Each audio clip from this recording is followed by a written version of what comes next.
My name is Meena Kalluri, and I'm the Medical Director of the Multidisciplinary Collaborative ILD Clinic at the University of Alberta.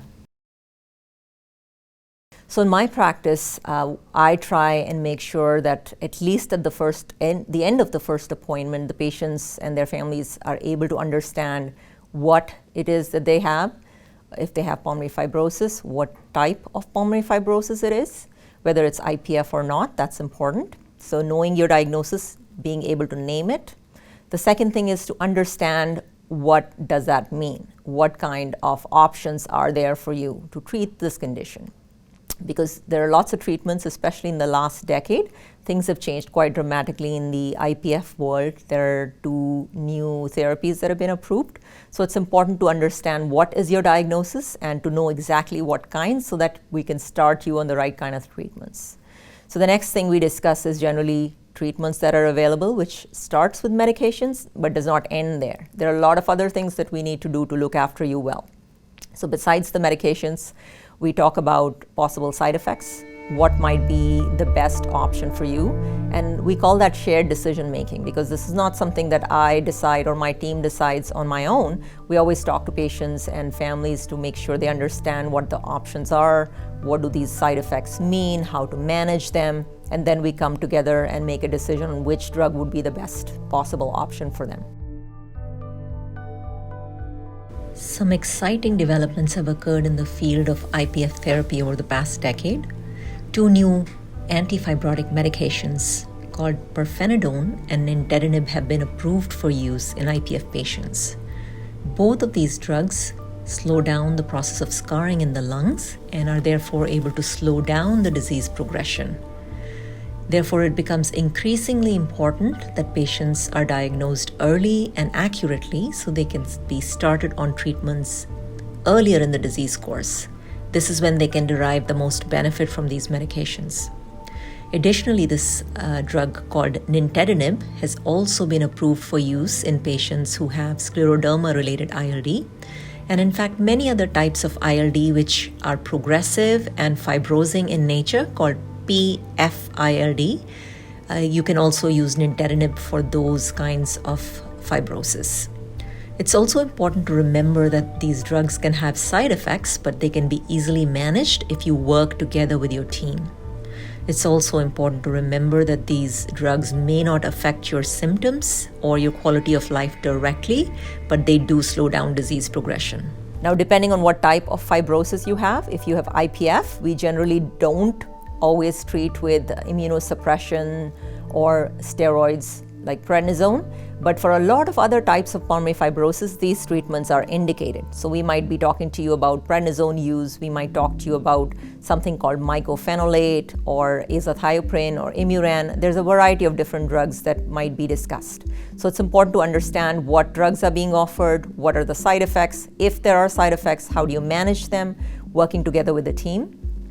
And then of course, many of these drugs, while they help change or address the disease per se, they don't really address symptoms. So what do I mean by that?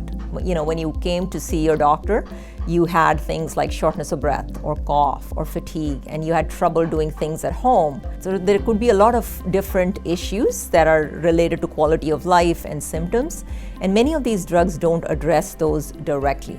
So therefore, it's also important to discuss how are you going to work on all of these issues. And the best strategy to do that is to get empowered and to learn, and the best place to do that is to join a pulmonary rehab program. Many a times I find patients telling me that rehab is not something they want to do at this point, which is of course their personal choice, but it's good to know that pulmonary rehab programs are not just exercise programs. They're a much more comprehensive package of education, of self-empowerment, of supporting yourself, your family. You can also engage caregivers in the process. And yes, it does involve an exercise component also. So the programs that we generally refer our ILD patients to are similar to what I've just described. They have an education component and then an exercise component. So they are generally run 2 times or 3 times a week. And what would happen is that there would be about 6 to 8 week or sometimes even longer programs, and different kinds of health professionals like a dietitian or a nutritionist, a respiratory therapist, a physical therapist, an occupational therapist. So all of these resources that you may or may not have easy access to in your doctor's office, when you join a pulmonary rehab program, you get one-on-one time with all of them, or a group time with these very talented and experienced folks. So they would give you a lecture, 45 minutes to an hour. You have the opportunity to listen to them. You have the opportunity to engage and interact with them and have all of these questions answered. Practical stuff like how do you do things at home in a much more easy fashion than struggling. You can then gain information and knowledge besides what you already have through your doctor's office or by going to different websites. This is additional things that you will learn in those classes.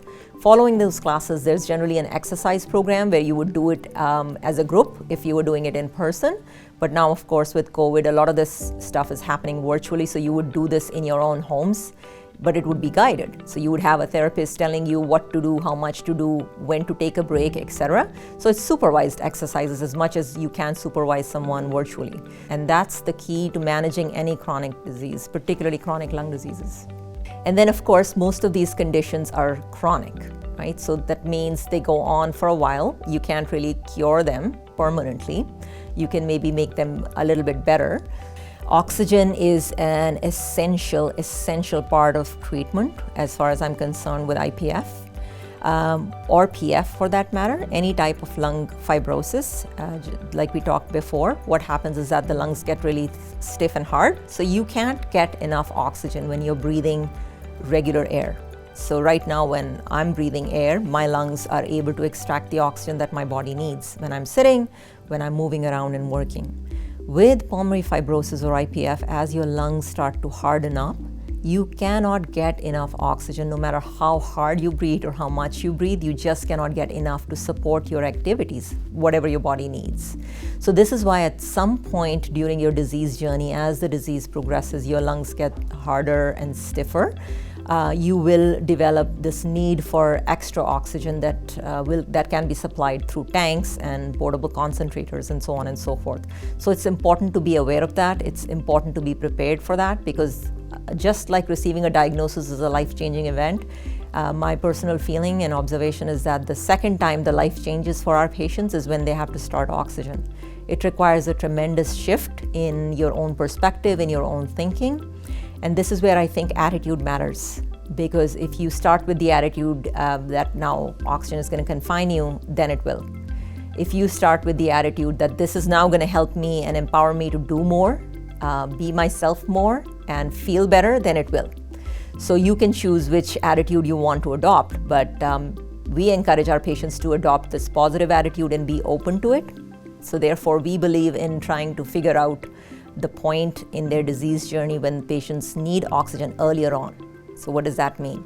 It means that we check patients through a 6-minute walk test quite frequently. Whenever we think that there is a problem or we suspect it, we have them perform a 6-minute walk test.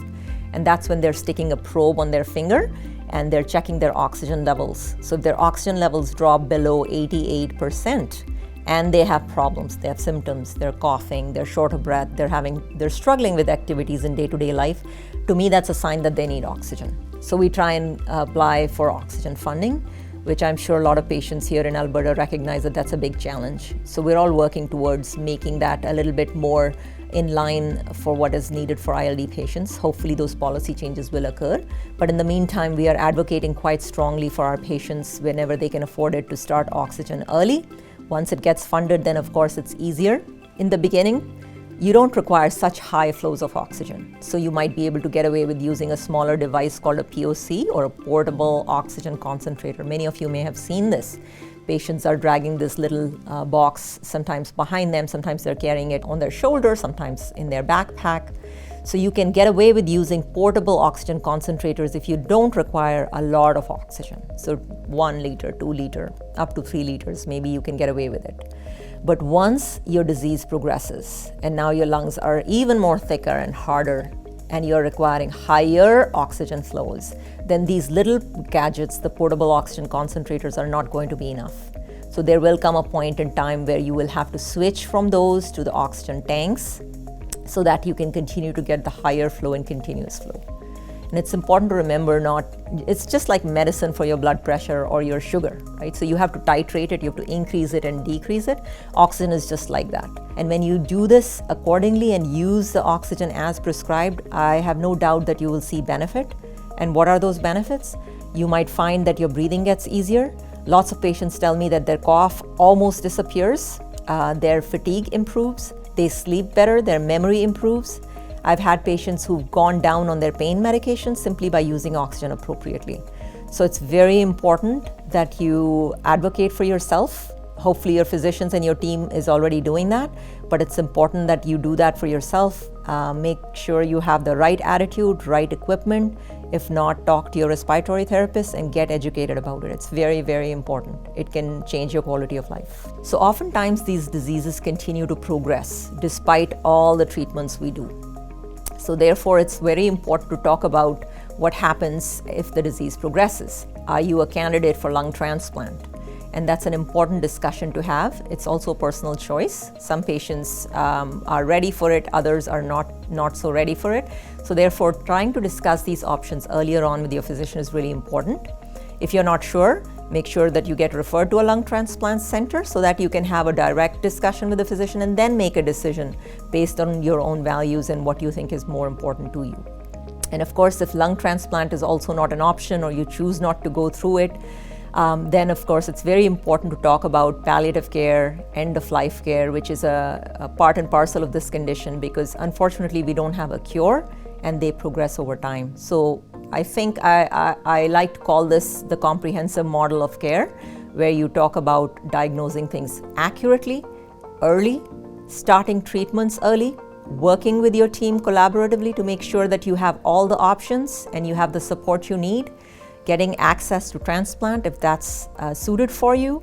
And then if disease progresses, you should have other options. You should be able to confidently talk about palliative care and all of your end-of-life care options, because if you don't, then things will happen and that would mean a poor quality of life, but also a poor quality of death and dying, and lots of suffering and grief for the family, which can all be avoided by using a very comprehensive, patient-centered, a whole person care approach.